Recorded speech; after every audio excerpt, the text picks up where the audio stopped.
1 jigger triple sec, and 1 jigger lemon or lime.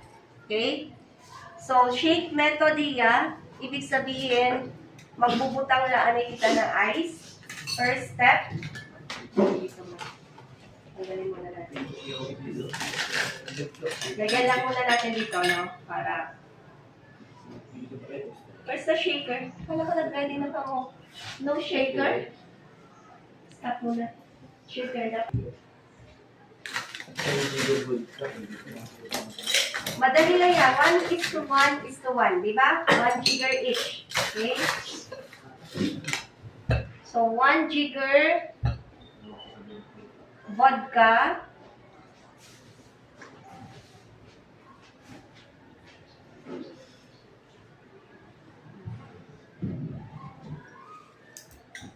One jigger triple sec.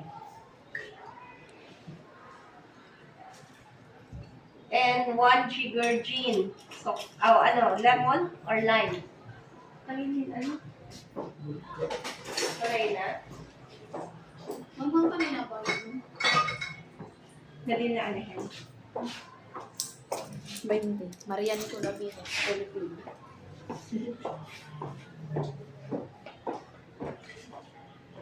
Okay. 1 jigger. 1 jigger each. Then, shake. Okay?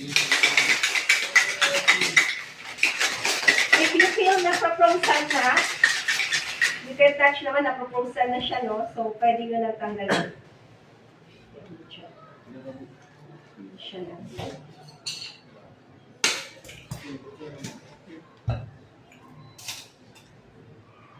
Remove the ice for pre-chilling. Then, margarita. Kita na yun. Jigger. First blood kami, ma'am.